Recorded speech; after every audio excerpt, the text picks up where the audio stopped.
The second episode of Severance Season 2 has just landed on our screens, and this one gave us the perspective of the Outies following the macro data uprising. All 2 days of it. Yep, 2 days, not 5 months like Mr. Milkshake told us all. With us seeing panic stations at the ready and the characters being left in the dark whilst trying to come to terms with what happened, this episode was definitely an interesting one that touched on themes of being manipulated, the 2 different sides a person can have, and an interesting side to Helena that might be alluding to her being amongst the innies. So with that, let's get into the video and break down the second episode of Severance Season 2.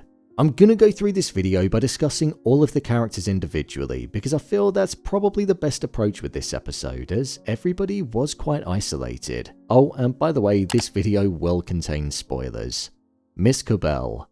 Titled Goodbye Mrs. Selvig, this episode quite literally finished with Harmony packing up her suitcase and driving away from her home following her encountering Mark. There's something about Miss Cobel that just gives me the creeps. I don't know whether it's the dead-eyed stare that she has, the monotone voice, or the way that her mood can flip from one extreme to the other.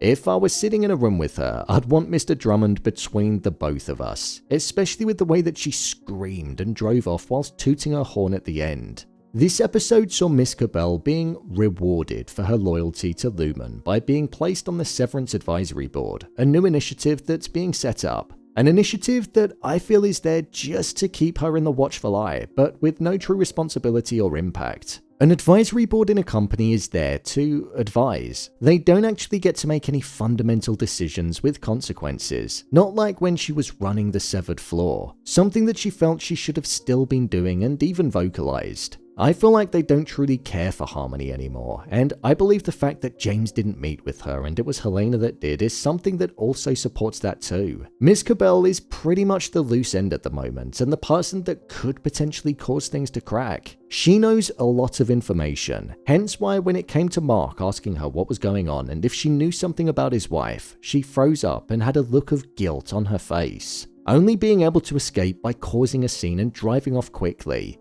I feel she's almost stuck in between a rock and a hard place now, in the sense that the company is standing by her, but she's not satisfied with how she's going to be treated, and she's not naive enough to believe that she's actually valued there, despite Helly saying that she was. In fact, Miss Cobel said, "You don't value me, you fear me," even though that was met with a response of, "We fear nobody." I think they do fear what Harmony could actually do. Hence why there are precautions that have been put in place to ensure that she's out of the picture completely and has been taken off of the severed floor that she previously ran. Even though, as the episode said, we've said goodbye, I definitely don't think this will be the last time that we're going to see her. I think she's going to cause a lot of trouble for Lumon in the future.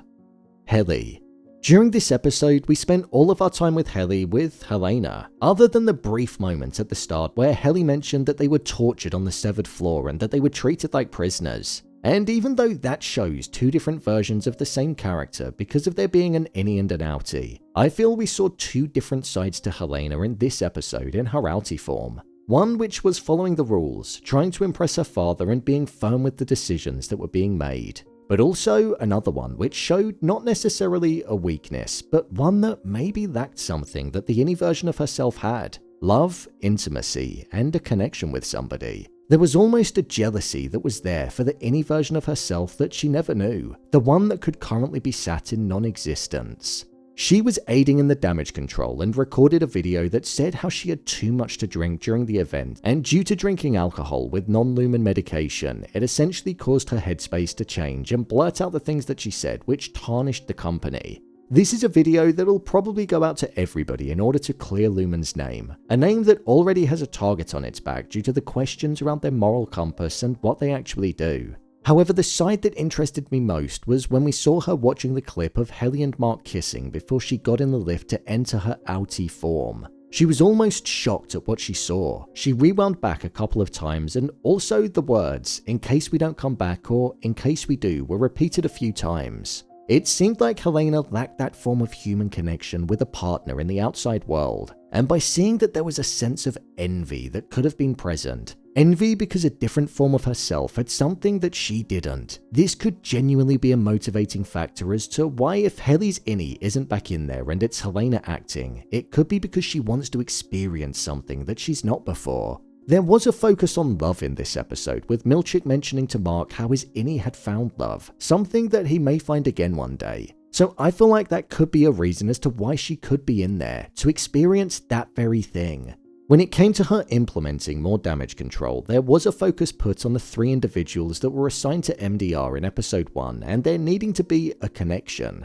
Helly said, "We don't need there to be a connection, we just need Mark S back to work until we complete Cold Harbor." However, it obviously failed whilst he was there with the strangers because he was refusing to work. So it did show us that chemistry was key for Cold Harbor, especially with the numbers that Mark works with regards to them correlating to tempers that were on the Cold Harbor screen. With the way that Helly was acting in episode 1 and seeing that there would now be a reason for Helena to want to go in and pretend to be her innie form, I feel the group could well have an imposter among them. Mark. This episode started with Mark thinking about Gemma whilst holding onto her photo, and it concluded with Mark thinking about Gemma too, something which showed just how important she is to the overarching story in this season and the focus that Cold Harbor is going to have. Whilst Mark was skeptical about why he was saying she's alive and believing inside of him that it could have been about Gemma because he was holding her photo, at the same time he didn't truly grasp onto that thought and go with it. This is a man that's been described as choking on her ghost, so why would he want to take a step back when he's come this far in mourning? It was more so his sister Devon that thought that he could well have been speaking about Gemma when he shouted that phrase. The way Mark's arc was structured in this episode was just great to watch unfold. We saw the weekend following his innie taking over his Outie form and the conflict that was in his mind on whether or not to return to Lumon, the threat of non-existence being placed upon his innie form, something that he previously had no connection with, and with him also learning that his innie form of himself was in love, showing that he was actually thriving and almost enjoying life more than what he was. It was an interesting approach that Milchick used to guilt Mark into returning to Lumon, showing just how easily he could be swayed. Plus, we also saw the days where he clocked in and out where he was with Gwendolyn, Mark W and David. Even though Mark's Outie wasn't aware of what was going on the inside, the depressed state that he was in kind of matched how you'd imagine Mark's innie clocking out from work because he wasn't with his friends. So this ultimately made both sides of Mark be in mourning, but for completely different people. The use of light and shadow with Mark was extremely interesting, especially when he was having his conversation with Milchick. When Milchick was asking Mark to return to Lumon and offering him a 20% raise along with other benefits, the light in the room was half hitting his face, leaving the other side in complete darkness. I feel like this could be interpreted in a couple of different ways. It could simply be symbolic of the fact that the innie version of Mark at that point was in darkness because Mark was in his Outie form. It could symbolize Mark being conflicted in his mind and him having a decision to make on whether to return or not. Or it could simply be reflecting one side of Mark being aware of something and the other side being left completely in the dark about all of the information, especially surrounding Gemma. This was seen during other scenes as well, with the episode pretty much being in darkness throughout a lot of our time with him. It was the same for a lot of the characters, and I feel like it really leaned into the idea that they didn't know what was going on and were being left in the dark. Mark seems to be key to Cold Harbor, and the fact that Gemma is there looking like she's being tested on and is responding to the numbers that Mark is selecting shows that the both of them are important together. We don't truly know what it is just yet, but it seems like the Cold Harbor project could be centered around the emotions that somebody feels that ends up correlating with the numbers on the screen. And then that almost goes inside the person that it's connected to, which in this instance is Gemma. I also feel like the Outie version of Mark and Devon are going to try and communicate with the innie Mark to work out what it is that he meant. This was alluded to in the diner, and I feel like it's the only way we're going to be seeing Outie Mark's plot develop. Maybe the obscurity that Miss Cobel had before she drove off might make him want to look for answers even more. Dylan. Man, how did Dylan not fold when talking about doors? I wouldn't have had a clue about different types of doors when I sat there in an interview. Dylan was fired by Lumon in this episode following his behavior in the season 1 finale, and he wasn't told the ins and outs of why he lost his job. This answered why he wasn't there for the first few days when Mark returned to work in the first episode.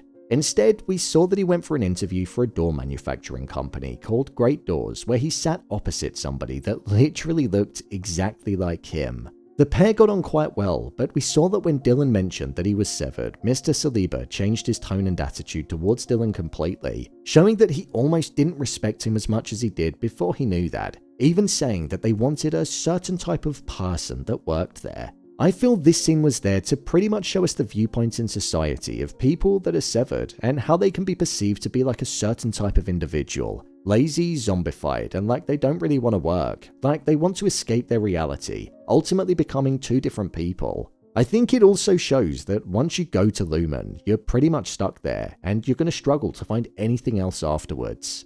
We also saw that there could have been some tension between himself and Gretchen on the outside when he answered the phone and said, "Read the room," and told her to stop being nice. I don't know if this could be because the interview went badly, or if there are actually other issues at play and his home life isn't as great as what the innie version of Dylan perceived it to be. Dylan ultimately got his job back as we knew from episode 1, and we saw the moment that he went up the elevator before his innie form then returned to Lumon. I loved that Mark, Dylan, Irving and Helly were only a few seconds apart in getting to work and opening their lockers. Something which really leaned into the fact that on the outside, they're just strangers to each other. Whereas up a few floors, they're the best of friends and are trying to uncover the darkest secret that they could possibly find. Irving probably had the least involvement in this episode, but what we saw felt like it's going to have large consequences moving forward. We saw that Irving was also fired and brought back to Lumon at the end, but in that period where he lost his job, he found a map in his pocket that said Burt Goodman with an X on it. After seeing this, he went to a phone booth in a remote location, and when he called somebody, he left a voicemail and said, "You're not picking up. I get it. I want you to know my innie got the message." Who could he be calling, and why would he be wanting to send his innie a message? Irving wasn't 100% truthful, just like Helly when he got back to Lumon, so I'm imagining that as time goes on, he'll open up more about what he saw. He only told Dylan about the paintings of the corridor, but I'm imagining he's going to go in pursuit of this corridor, and maybe behind the door, he'll find what he's looking for. Before this scene closed, we saw that Burt actually followed him to that phone booth, and it seems like Burt could well know more than what we originally thought. My review of the episode. I thought this was a great continuation of the season.